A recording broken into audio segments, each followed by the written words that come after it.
कि कोई पिक्चर 30 साल पुरानी बात कर रही है, चाहे उसको किसी भी नज़र से देखा जाए। जसवंत सिंह खालड़ा को कोई बुरा आदमी तो नहीं कहता, ना ही वो क्रिमिनल था, ना ही वो उसने कोई इस तरह का काम किया था। तो लीगली जो एविडेंस इकट्ठा करना है कि उसको वो हमेशा ही एक सेंसिटिव स्टोरी तो थी।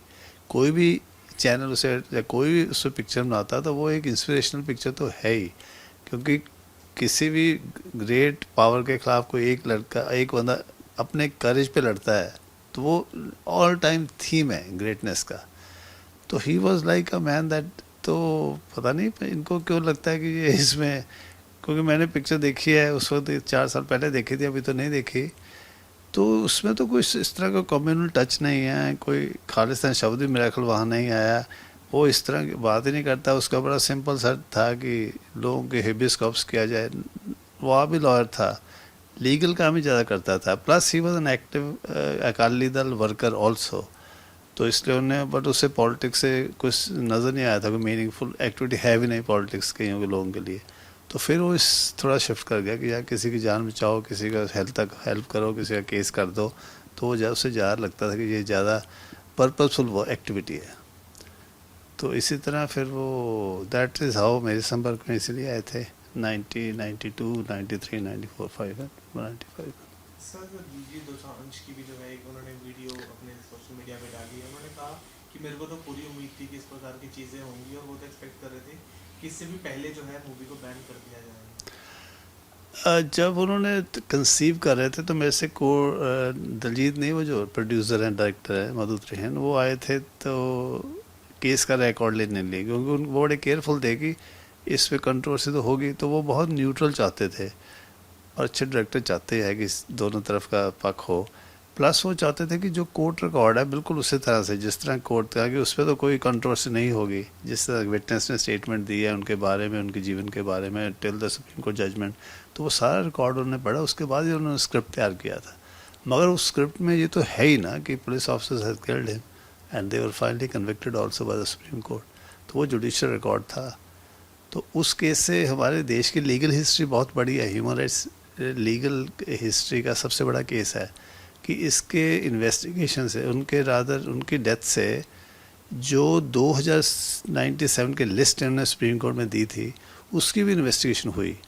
उसमें 1500 फैमिलीज़ को कॉम्पनसेशन मिला, एक्नॉलेजिंग कि उनके बच्चों को इलीगली मारा है। प्लस उस केस में से कोई 40 केस निकले, सीबीआई ने प्रोसिक्यूट किया, और more than 100 police officers already have got convicted. तो ऐसा कभी नहीं किसी केस में, मैंने हिंदुस्तान में तो किसी केस में ऐसा नहीं हुआ। इवन 2002 केसेस में इतने ज़्यादा पुलिस ऑफिसर किसी एक केस में नहीं कन्विक्ट हुए जितना इस केस में हुए हैं।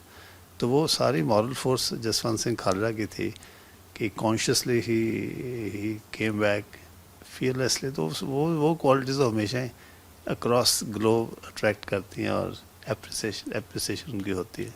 इसी बीच एक चीज़ और सर सामने आई कि पहले जब जैसे इंदिरा गांधी जी की हम्म, जब डेथ हुई थी तो उन पर भी काफ़ी मूवीज़ बनाई गई, काफ़ी चीज़ें दिखाई गई, पंजाब से रिलेटेड पहले भी कई मूवीज़ बन चुकी हैं, लेकिन इसी को लेकर इतना बवाल क्यों? मैंने वो ना, एक तो ये टेक्निकल एक्सीलेंट पिक्चर है, क्योंकि वो बनाई थी लोकल पंजाबीज ने, उनके पास उस तरह की प्रोफेशनल स्किल नहीं थी। देखो, एक मैसेज होता है, एक मूवी का मैसेज किस तरह कन्वे करते हैं, उसकी रीच बहुत इंपॉर्टेंट है। अच्छी मूवी में बैड थीम भी पॉपुलर हो जाता है और ग्लोरीफाई हो जाता है। एंड इसमें इस टीम में जो डिफरेंस था कि ये बिल्कुल बॉम्बे के प्रोफेशनल स्टैंडर्ड की तरह बनी है, लाइक अ कमर्शियल मूवी।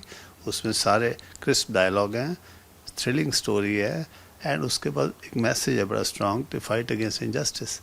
तो उस हिसाब से ये मूवी इसने काफ़ी ज़्यादा इम्पेक्ट किया compare to. Plus Jaswant Singh Khalra की पर्सनैलिटी में उस तरह का कोई पोलराइजेशन नहीं था कि he has taken up to arms और उसने कोई और इस तरह के असैसिनेशन की जिसमें बहुत ज़्यादा तुम दूसरा रिएक्शन हो।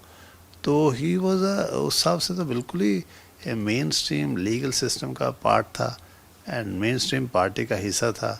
उन्हीं के ह्यूमन राइट्स विंग की वो बात कर रहा था।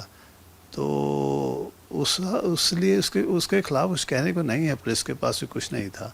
उनको यही कहते रहे कि जी हमें तो चाहिए नहीं था, ना हमने कभी उठाया। 10 साल वो यही कहते रहे कोर्ट में कि हमने तो, हमारे पास तो उसके खिलाफ, हम तो उसके खिलाफ थे ही नहीं। तो अब आगे क्या कुछ स्टेप जो है सर वो प्रोड्यूसर्स द्वारा लिया जाएगा, क्योंकि बैन तो कर दिया गया है? नहीं बैन तो अब क्या, अब तो हर जगह पहुंच गया।